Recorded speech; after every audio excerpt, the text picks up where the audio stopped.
សម្រាប់ស្រុកបូងកសីយើងដែលមានវិទ្យាល័យចំនួន2សរុបតាមរបាយការណ៍របស់សសយកមកនេះវិទ្យាល័យចំនួន2ហ្នឹងមាន951នាក់សម្រាប់វិទ្យាល័យបូងកសីគឺមានប្រុស798នាក់ស្រី462នាក់ហើយសម្រាប់វិទ្យាល័យកន្លងសុខមាន153នាក់ក្នុងមានស្រី85នាក់ហើយសម្រាប់ថ្ងៃនេះពូអត់មានអីច្រើនទេគាត់តែចង់ផ្ដាំផ្ញើបន្ថែមបន្តិចទៀតថាតម្លៃនៃការអប់រំនៅក្នុងប្រជាជាតិអាចារ្យកម្ពុជាយើងនាពេលនេះគឺថាមានភាពគេថាទំនើបជាងសម័យពូរៀនកាលពីសម័យពូរៀនបើចង់រកគេថាវចនានុក្រមឬរកឯកសារណាដើម្បីស្រាវជ្រាវសិក្សារៀនសូត្រនោះគឺមានទី1ទៅវត្តអារាមណាទៅជួបបដិជគុណអញ្ចឹងទៅបាទលោកមានបណ្ណាល័យទៅតាមវត្តតែមកដល់បច្ចុប្បន្ននេះបណ្ណាល័យគឺមានតាមសាលារៀនក៏មានវត្តអារាមក៏មានបាទហើយអ្វីដែលសំខាន់ជាងគេបំផុតនោះគឺគេថាបណ្ណាល័យបែប digital ចឹងសម្រាប់ការសិក្សាស្រាវជ្រាវរបស់ក្មួយនៅក្នុងសម័យគេថាដេជោធិបតីនេះអត់មានអីពិបាកទេឲ្យតែក្មួយចង់រៀនមានថាឲ្យតែចង់រៀនណាគឺចេះគឺងាយស្រួលនៅក្នុងការប្រមូលចងក្រងនៅឯកសារនានា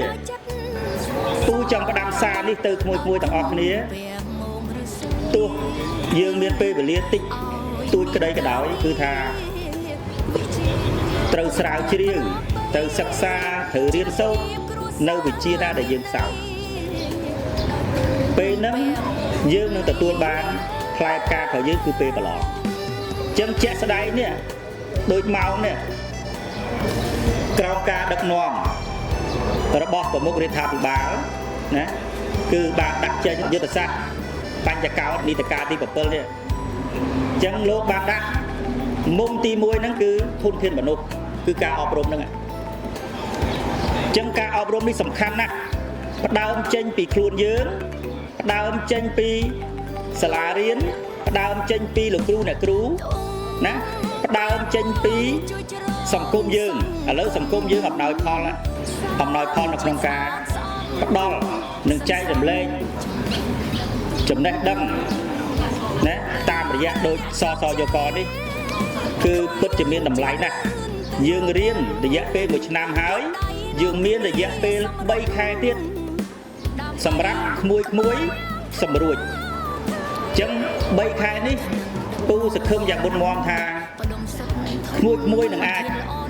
រកឃើញនៅចំណុចខ្វះខាតហើយនឹងពង្រឹងនៅចំណុចខ្វះខាតរបស់យើងនេះដើម្បីឈានទៅប្រឡងនៅថ្ងៃទី10សីហា2026ខាងមុខនេះជាទីបញ្ចប់តាំងពីខ្ញុំតំណាងដល់ពងពោះអាដាមចិនម៉ាលីន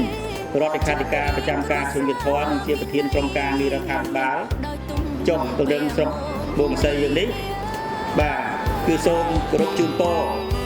ដល់ឯកឧត្តមលោកជំទាវលោកស្រីមន្ត្រីរាជការកងកម្លាំងប្រដាប់អាវុធចាស់ព្រឹទ្ធាចារ្យនាយកសាលានាយិកាលោកគ្រូអ្នកគ្រូបងប្អូនជាពលរដ្ឋសិស្សានុសិស្សនៅក្នុងពិធីដ៏ពិសេសវិសាលថ្ងៃនេះក៏សូមជូនពរគ្រូអ្នកគ្រូនិងក្មួយសិស្សានុសិស្សទាំងអស់សូមឲ្យប្រឡងជាប់នៅក្នុងឆ្នាំ2026យើងទាំងអស់គ្នាហើយប្រកបដោយសុខភាពល្អបរិបូរណ៍គឺអាយុវណ្ណៈសុខៈពលៈកំបីគ្លៀនឡើយបាទសូមអរគុណ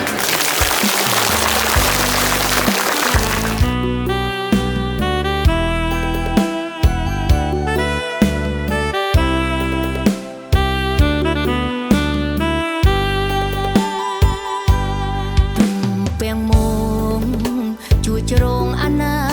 គតកម្ពុជាកុំទុកពេលចោលខ្ជិះខ្ជាពូពីក្រេបចំណេះដឹងជំនាញចំណេះរៀនចេះដោយក្តីខំប្រឹងជឿជាក់កុំអសង្ឃឹមសំឡឹងប្រឹងឈរខ្លួនឯងក្រុមការងារពូពីជួយមិនបោះបង់រៀនសូត្រដោយក្តីផ្ចិតផ្ចង់កុំដើរលើផ្លូវអន្តរាយខំបានទេ3ខែហ្នឹងមុនប្រឡងយ៉ាងអញ្ចឹងពូគិតថាសិស្សវិទ្យាល័យស្រុកមោងយើងហ្នឹងគឺថាឲ្យតែសិស្សចេញពីស្រុកមោងសំខាន់ជាងគេគឺអក្សរសាស្ត្រជោគជ័យមកដល់អារម្មណ៍របស់ទាំងអស់សូមឲ្យយកទៅវិញដោយសុខភាពនិងជោគជ័យមកគ្រប់ភាពវិញសាងជាតិស្អាតស្អំសន្សំចំណេះដឹងទុក